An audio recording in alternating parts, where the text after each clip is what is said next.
오늘 하나님의 말씀은 누가복음 19장 말씀입니다.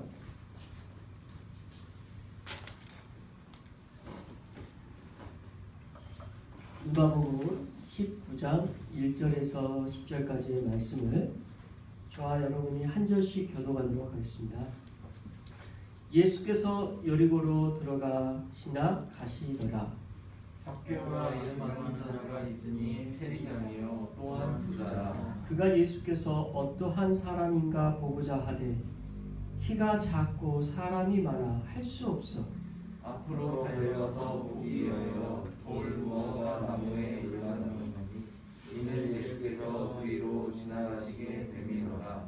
예수께서 그곳에 이르사 쳐다보시고 이르시되 삭개오야 속히 내려오라 내가 오늘 내 집에 유하여야 하겠다 하시니 급히 내려와 즐거워하며 영접하거늘 무 사람이 보고 수군거려 이르되 저가 죄인의 집에 유하려 들어가도다 하더라.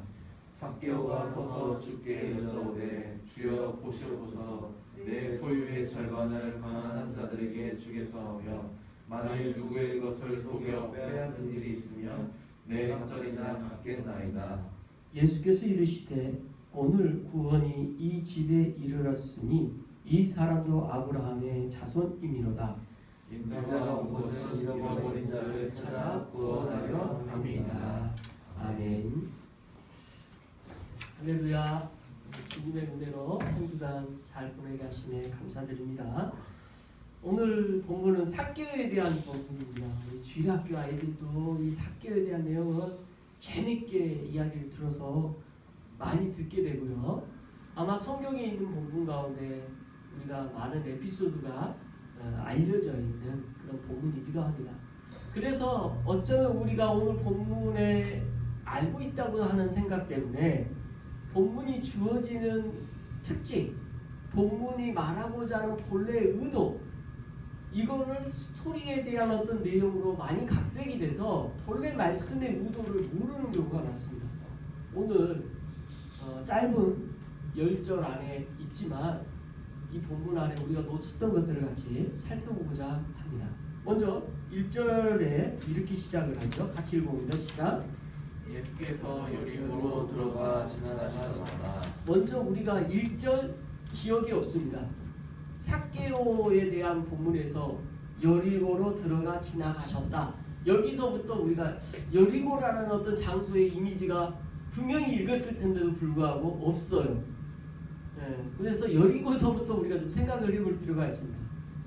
여러분 여리고 하면 우리가 기억나는 이미지가 몇 가지가 있죠. 근데 이게 여리고에 대한 이해가 우리가 깊지 않아서 이 장소가 어떤 장소인지 우리가 망각하기가 쉽습니다. 여리고 하면 제일 먼저 우리 떠오르는 사건이 뭐예요? 여호수아가 여리고성을 무너뜨리는 사건이죠. 근데 왜 하나님께서는 여리고성을 무너뜨리게 했을까죠? 그게 더 중요한 문제죠. 여리고성은 하나님께서 하신 싸움으로 무너진 곳이에요. 그러니까 여리고가 전쟁을 해서 승리의 쟁취의 장소가 아니고 이 싸움은 여호와의 전쟁이라고 하신 하나님의 선포의 첫 번째 증거가 되는 곳이기 때문에 잘 보세요. 여리고성에 여호수아가 한 게 있나요? 아니에요. 하나님이 그냥 무너뜨리셨잖아요. 돌기밖에 안 했잖아요. 실은 매일 돌았어요. 여기서 하나님께서는 여호수아 이스라엘 백성들에게 보여주가 했던 것은 너희들이 이 싸움의 주체가 아니라 내가 이 싸움을 했다라는 것에 중요한 사건이 되는 거죠. 우리가 그걸 먼저 기억해야 돼요. 여리고성 하면 우리가 이것도 많이 들어서 여리고성을 무너뜨리는 것에 초점을 맞추다 보니까 여호수아만 기억을 하는 건데 실은 그게 아니라 하나님께서는 여호수아를 통해서 일하셨던 것은 내 싸움이다. 넌 봐라 이거였거든요. 무너뜨렸어요. 근데 그보다 더 중요한 이야기가 그 다음에 나오거든요. 그 다음에 어떤 내용이 나오냐면 오늘 주보에 넣지는 않았지만 실은 여호수아서 6장 26절에 보면 이렇게 나옵니다. 여호수아가 그때 명사에 이르되 누구든지 일어나서 이 여리고성을 건축하는 자는 여호와 앞에서 저주를 받을 것이라. 그래서 이 말은 무슨 뜻이에요? 성 짓지 말라는 거였어요. 이거 기억 안 나죠? 이런 본문이 있었나 싶죠? 여리고 성은 지으면 안 되는 장소였어요. 근데 지금 오늘 본문에 보니까 어때요? 지어져 있다는 거죠. 왜 여리고 성을 왜 지었을까요? 왜 지었을까? 하나님께서 저주하신다라고 이야기하셨고 이 성을 건축하면서 하나님 앞에서 저주를 받을 것이라는 것을 알면서도 지었다는 이야기예요. 그래서 그 저주를 진짜 어떻게 받았냐? 그 다음 말씀에 맏아들을 그 기초를 쌓을 때 이른다 그러고 문을 세울 때 막내 아들을 이룰 거다. 이 저주를 줘요. 실제 그 일이 일어나요. 성을 지으면서. 이게 어디서 나오냐면 열왕기 16장에서 이 사건이 다시 반복되면서 베델 사람 히엘이 여리고 성을 다시 건축했거든요. 그때 맏아들을 잃었고 막내 아들을 잃었다는 내용이 나와요. 그래서 이때부터 다시 여리고 성인데 여러분 여리고 성을 이렇게까지 다시 하고자 했던 이유가 뭐냐? 이게 언제 이루어졌냐? 아합 시대였거든요. 아합은 하나님을 두려워하지 않았던 사람이잖아요. 그러니까 할 수 있었던 거예요. 근데 이 성을 지었던 이유는 뭐냐면 우리가 알듯이 여리고 성은 이스라엘을 들어가는 관문과 같은 역할을 할 수 있었고 성을 크게 짓고 튼튼하게 지으면 아무도 그쪽으로 쳐들어오지 못하는 중요한 어떻게 보면 난공불락의 요새가 되어버린단 말이에요. 그러니까 아합이 생각할 때는 하나님의 말씀보다 여리고 성 있는 게 훨씬 중요해. 눈으로 보이니까요. 이 성 하나 있으면 못 들어와 사람들이. 그러니까 성을 다시 지은 거예요. 이렇게 저주를 했는데 그 성이 그래서 결국 다시 세워졌고 하나님께서는 이 여리고 성을 왜 짓지 못하게 하셨냐? 이유가 뭐겠어요? 여리고 성이 의지하는 대상이 되지 않도록. 그러면 뭘 의지하라는 거예요? 하나님만 의지하라는 것이죠. 하나님만 의지하라는 그 메시지를 여리고라는 어떤 지역에 준 가장 큰 메시지. 그러니까 오늘 본문의 1절의 시작부터 어떤 여리고라는 이 단어에 제가 말하고자 하는 게 상징적으로 다 포함됐다고 할 수는 없어요. 그 지나가는 그 길의 여리고에 대해서 우리가 성경에 나와 있는 사건을 저는 언급할 뿐이에요. 본래는 없어야 되는 것이고 하나님께서 저주를 하셨고 그 저주에 대하여 의미를 생각해 볼 때 그 여리고성은 하나님을 의지하는 대신 여리고성을 의지하는 것에 대하여 싫어하셨던 거죠. 그러니까 지금 이 본문에서 여리고 하면 우리가 떠올려야 되는 것은 하나님 의지하는 것보다 다른 것을 의지하는 것에 대하여 그 장소가 있었다는 것을 우리는 성경의 앞에 있는 내용들을 통해 생각할 수 있다는 거죠. 그렇죠? 그러니까 벌써 오늘 삭개오 본문인데 여리고성이라는 이 여리고라는 단어 하나에 많은 걸 우리가 놓치고 실은 이 본문을 봤다는 거죠. 그렇게 오늘 1절 말씀을 더 많은 내용들이 있지만 이 정도로 살펴보도록 하겠습니다. 자, 그럼 2절 같이 한번 읽겠습니다. 시작. 삭개오라 이름하는 자가 있으니 세리장이요 또한 부자라. 자, 두 번째 나오는 2절에 이제 드디어 인물이 나오는데 그 인물이 뭐라고 소개되어 있냐? 삭개오라는 이름하는 이가 두 가지로 소개되는데 하나는 세리장이고 하나는 부자라는 거죠. 자, 여기도 굉장히 상징성이 있는 표현들이에요. 세리장 하면 국가에서 거둬들여지는 그런 세금을 걷는 사람, 국가에서 필요한 그 관리직에 있어서요, 세금을 걷는 그런 관리직에 있었다라는 거죠. 그래서 그 일을 하는 데서도 장이야. 그러면 거기서도 가장 우두물이라는 뜻이잖아요. 그러니까 지금 삭개오라는 사람은 굉장히 국가 공직자로서의 지위가 꽤 높은 위치에 있었던 사람이라는 걸 우리가 알 수 있는 거고요. 그리고 또한 부자라. 여기서 부자라고 했을 때 우리가 여기서 그냥 부자라는 단어를 넘어갈 수 없는 지금 본문의 맥락이 있어요. 이건 또 앞에서부터 우리가 시작됐어요. 왜요? 우리가 지난주에도 우리가 부자에 대한 내용들이 나왔어요. 어디서 나와요? 나사로와 부자의 그 비유 사건을 예수님이 말씀하셨어요. 기억나십니까? 나사로와 부자. 나사로와 부자의 이 사건에서 나사로는 거지로서 살았고 이 부자는 이름도 언급이 안 되지만 그렇게 자기의 명예와 모든 것을 다 갖추고 이 땅에서 살았던 사람이죠. 그리고 하나님께서 같은 날 죽게 하셔가지고 그 두 사람에 대한 이 이야기가 천국과 지옥에 대한 것으로 설명을 하면서 이 부자에 대한 내용들을 나오죠. 근데 여기서 핵심이 뭐였냐면 이 부자는 하나님의 나라를 사모하지 않았고 하나님의 기뻐하신 대로 살지 않았던 거에 포인트가 있었죠. 왜요? 하나님보다 돈이 우선이었고 하나님보다 다른 명예나 권력이 우선이었던 사람이었던 거죠. 그러나 나사로는 택함 받았고 하나님의 자녀로 그렇게 선택되어진 것을 보여줍니다. 그래서 여기서 이미지가 자칫하면 어떤 이미지가 되냐? 우리는 부자가 되면 안 되나? 부자라는 단어가 막 나오니까요.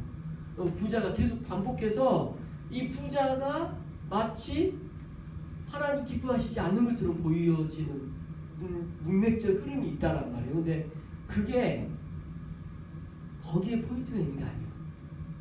중요한 건 우선순위인 거죠. 돈은 우리가 하나님보다 우선순위 위에 있을 수 있는 우리에게도 언제든지 그런 유혹이 줄 수 있는 대표적인 것을 보여주는 거죠. 늘 우리는 그래서 질문해야 됩니다. 하나님이 나의 우선순위 1순위냐 아니면 그 다른 것이 1순위냐. 자, 이렇게 했을 때 우리가 오늘 1, 2절 보면서 적용할 수 있는 두 가지가 있습니다. 첫 번째는 1절에서 나타나는 여리고. 이 여리고에서의 상징은 뭐예요? 하나님 말고 이 여리고 성을 우선순위 하고자 했던 어떤 거죠.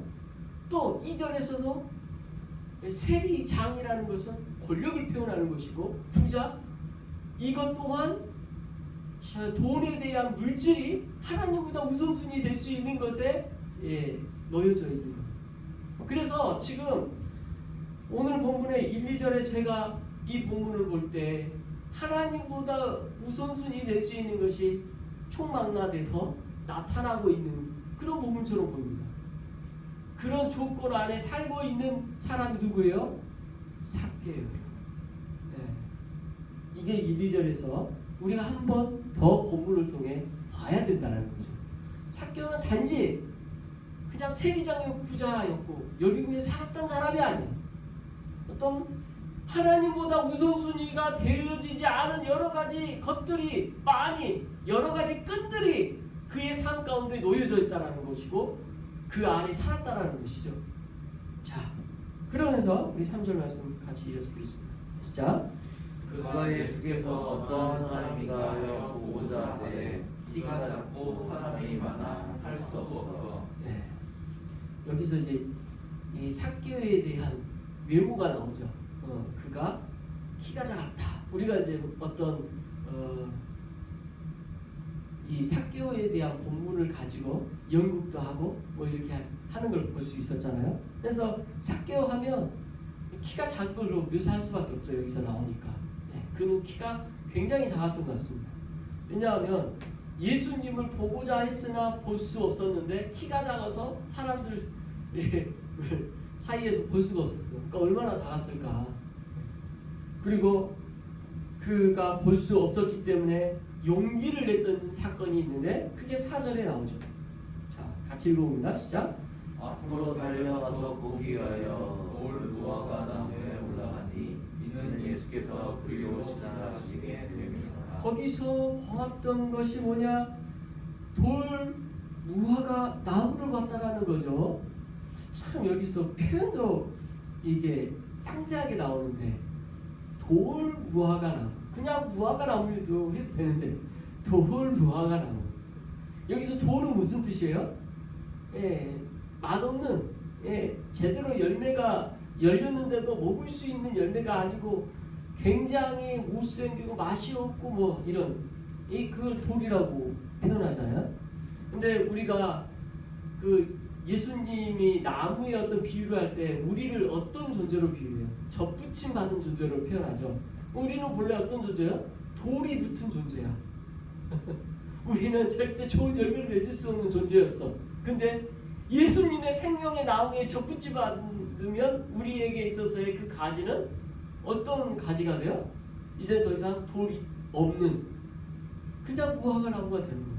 예수님께 첫 붙임 바 우리는 돼야 된다는 것을 오늘 본문에서 그걸 일부러 돌을 붙이는 이유가 어디 있는지는 확실히 알 수 없으나 지금 이 땅은 마치 예수님을 너무 믿기 힘든 존재들 그런 환경을 갖추고 있고 그런 모든 것들이 참 어려운 곳이다라는 것을 보여주는 것 같은 그런 맥락적 흐름이 있는 거죠.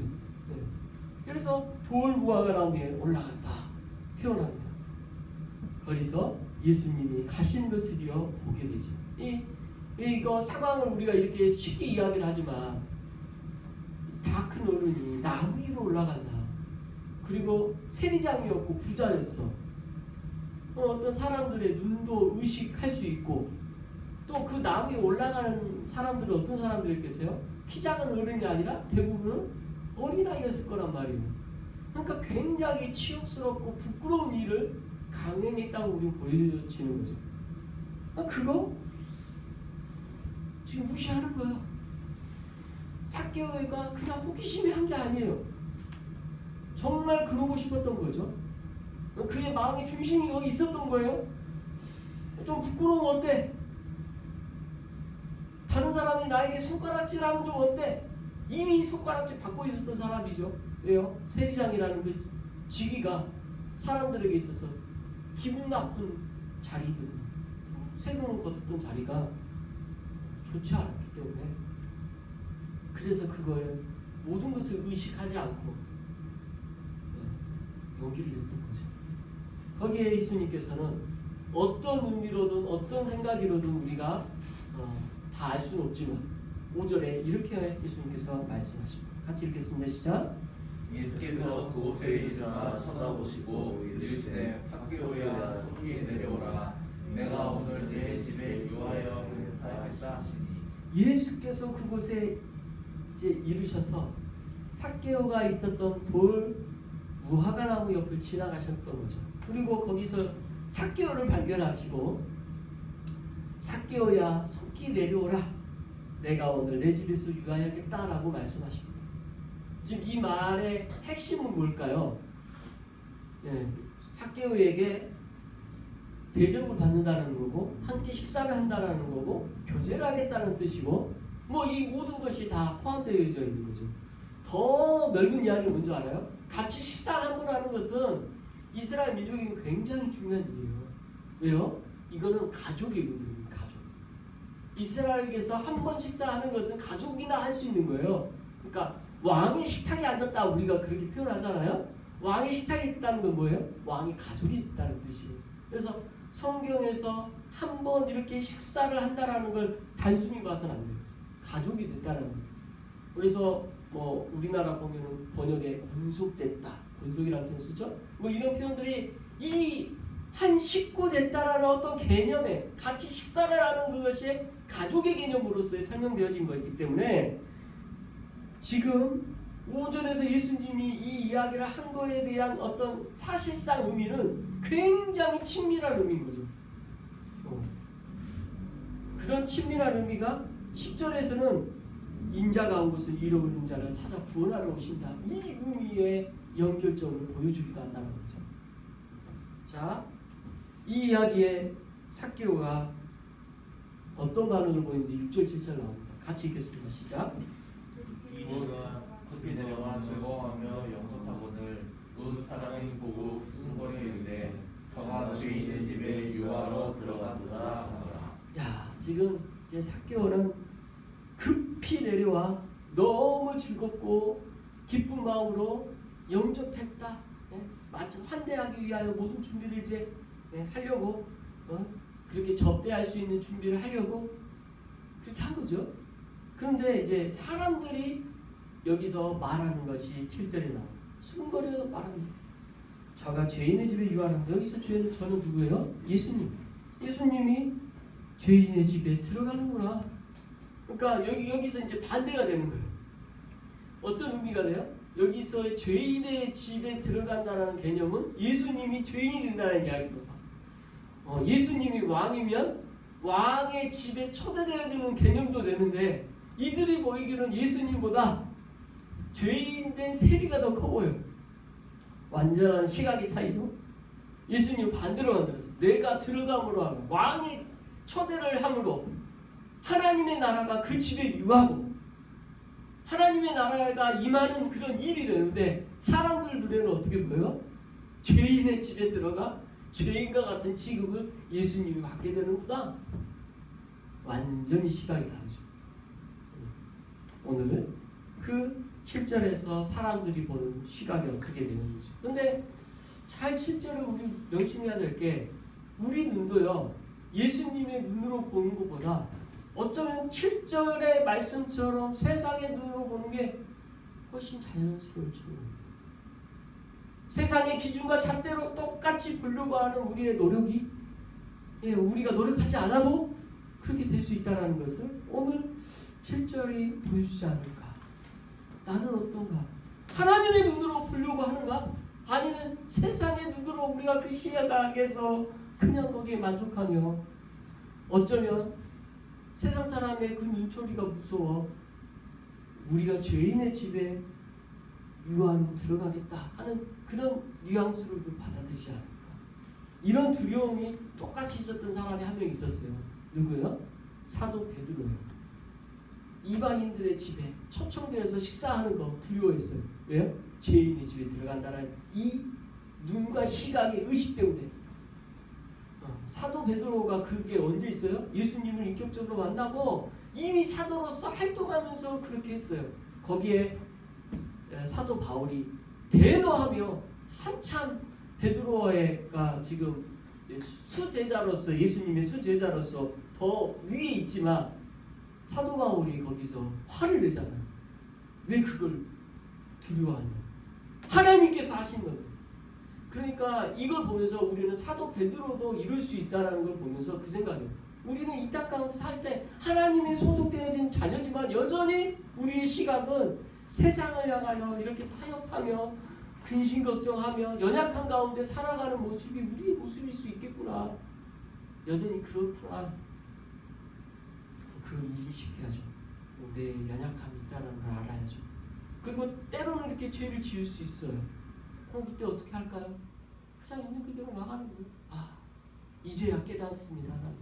제 연약함이 이런 게 있습니다. 그러나 주님, 하나님의 시각으로 볼 수 있도록 우리를 붙들어 주옵소서. 이렇게 기도하는 게 맞겠죠. 그럼 오늘 보면은 그걸 우리에게 보여주고 있습니다. 자, 이어서 8절 말씀 같이 읽겠습니다. 시작. 삭개오가 서서 주께 여짜오되 주여 보시옵소서 내 소유의 절반을 가난한 자들에게 주겠사오며 만일 누구의 것을 속여 빼앗은 일이 있으면 내 갑절이나 갚겠나이다. 삭개오가 지금 7절의 소리를 다 들었겠지요. 누군가의 그 무사람들이 소근소근 하는 소리 다 들었겠죠. 얼마나 삭개오도 많이 들었겠어요. 여러 가지 소리들을 많이 들었겠고 같은 민족이지만 이 민족에게 가장 공경받는 사람 중에 한 사람이었을 거예요. 그러나 오늘 본문에서 이 삭개오는 이렇게 고백합니다. 주여 보시옵소서. 여기서 명확하게 뭐라고 고백해요? 예수님을 주여라고 고백해요. 이 굉장히 중요한 고백입니다. 예수님을 어떻게 부르냐? 선생님이요? 아닌 거예요. 당신은 나의 주인이십니다. 나의 구세주십니다. 나의 구원주이십니다라는 것을 고백하는 거죠. 그러니까 하나님을 어떻게 부르느냐 참 중요한 거예요. 제가 어렸을 때 신앙생활 할 때 당신이 예수님을 진짜 믿고 하나님 믿다는 것을 어떻게 알 수 있습니까? 이런 질문을 할 때 단순하게 친구들끼리 했던 이야기가 있어요. 하나님을 아버지라 부를 수 있으면 그건 하나님을 아버지라 부를 수 있으면 구원받은 자녀래. 제가 어렸을 때 그 이야기를 들었거든요. 근데 가만히 생각해 보니까 누가 그런 이야기를 해서 그런 말을 했는지 알 수는 없지만 일리가 있다고 생각해요. 왜요? 하나님을 어떻게 부르느냐 이거잖아요. 하나님 뭐라고 불렀어요? 아버지라 부를 수 있어요. 아버지라 부르는 건 자녀가 할 수 있는 특혜가 맞잖아요. 자녀가 아니면 하나님을 하나님이라고 부를 수는 있어도 아버지라 부를 수는 없는 거죠. 자녀가 아니면 어떻게 하나님을 아버지라고 부르나? 참 일리가 있다. 그러나 이제 신앙에 우리가 성숙해지는 과정에서 볼 때 더 명료하게 설명을 하자면 하나님을 구원의 주로 나를 위하여 죽으신 하나님의 은혜에 은혜 받게 하는 택함 받으신 백성으로 부르셨다는 것을 이제 더 명료하게 고백하게 된 거죠. 근데 여기서 주여 이 한마디에 그게 당겨지게 됐다라는 거예요. 하나님에 대한 신앙 고백을 지금 이 삭개오는 아주 단순하게 한마디에 이미 내포하고 있는 것입니다. 그리고 나서 그 뒤의 내용은 삭개오가 뭔가 결단한 내용이에요. 실은 이거는 그가 하는 이 내용의 핵심은 아니에요. 그죠? 내가 이렇게 하겠습니다. 그리고 이걸 얼마나 어떻게 잘 지켰는지 우리 알 수 있어요? 없어요? 없어요. 그래서 여기에 포인트는 이 뒤의 내용을 지켰냐 안 지켰냐가 아니고 지금 삭개오의 신앙에 대한 것을 우리는 핵심으로 봐야 되는 거예요. 그러니까 제일 중요한 이 8절이 제일 중요한 단어는 주여라고 부르는 것이에요. 그리고 뒤에는 이 땅 가운데 삶 가운데 하나님의 기준과 잣대로 살아보려고 하는 몸부림이 이제 그 삶 가운데 있겠다는 거죠. 어떤 기준을 갖고 살아요? 내 소유의 절반을 가난한 자들에게 주려고 하겠다는 거예요. 쉬운 일이 아니잖아요. 우선순위가 하나님이 아니면 절대 이게 안 되는 거예요. 그거 보여주는 거죠. 이제는 나에게 1순위, 0순위는 하나님 당신이십니다. 그래서 나머지는 끊어져도 상관없습니다. 주인이 아닙니다. 이걸 대표적인 것으로 보여준 것이 지금 내 소유 절반을 가난한 자에게 주겠다는 것.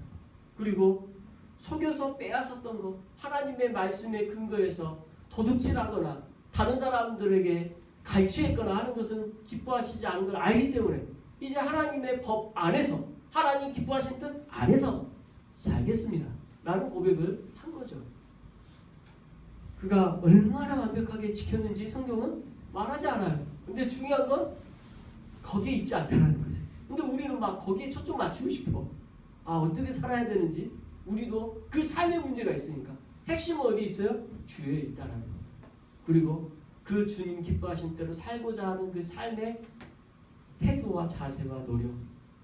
저와 여러분이 이러한 자세로 이 땅 가운데 살아가면 된다는 거죠. 자, 이어서 9절 읽겠습니다. 시작. 예수께서 이르시되 오늘 구원이 이 집에 이르렀으니 이 사람도 아브라함의 자손이로다. 자, 예수님께서 한마디 더 하십니다. 오늘 구원이 이 집에 이르렀다. 네, 삭개오에게 주신 이미 그에게 주여라는 고백을 들으시고 그 집에 거하는 것에 대한 것을 표현하시면서 거기에 실제 내포했던 말씀을 더 구체화해 주신 거죠. 오늘 구원이 이 집에 이르렀다. 네. 하나님의 택한 자녀다. 이 사람도 아브라함의 자손이다. 그리고 10절에 인자가 온 것은 잃어버린 자를 찾아 구원하려 합니다. 그러니까 예수 그리스도께서 이 땅에 오신 것은 잃어버린 자를 구원하시고자 하신 것이다 라고 오늘 말씀이 이제 이렇게 되어지고 마무리가 됩니다. 오늘 이렇게 보니까 어떻습니까? 우리가 알고 있는 삭개오와 예수님의 만남입니까? 이미지가 많이 바뀌지 않습니까? 우리 고정관념이 참 무섭습니다. 한번 알고 있다는 내용의 생각을 바꾸는 게 참 어려워요. 저는 제가 이제 중고등학교 때 신앙생활을 한 거에 유익이 있다면 하나님을 배워가는 과정이 있다. 이 큰 유익이지만 또 다른 한편에 안 좋은 면은 내 고정관념이 뭔가라도 생겼다라는 거. 근데 그 중에 하나가 이 삭개오의 부분입니다. 삭개오는 그냥 하나님의 일하심을 그가 하는 행위에 대한 것을 거기에 초점을 받고 거기에 많이 스토리에만 연연하다 보니까 본래 오늘 본문에서 말하고자 하는 핵심을 놓쳤던 게 있었던 거죠. 오늘 본문의 핵심은 어디에 있습니까? 다시 한번 정리하시기 바랍니다. 그리고 나에게 있어서의 진짜 하나님이 우선순위가 됐는가? 이게 오늘 본문의 더 큰 핵심인 거죠. 삭개오 또한 이제 하나님이 그의 중심이 되었고 그 주변에 여러 가지 여리고와 같은 상황들도 있었고 또 세리장이라는 명예와 권세를 탐할 수 있는 것도 있었고 물질 오늘 본문 이전에도 여러 번 하나님과 겨루고 있는 이 돈에 대한 것 이것이 우선순위가 될 수 있습니다.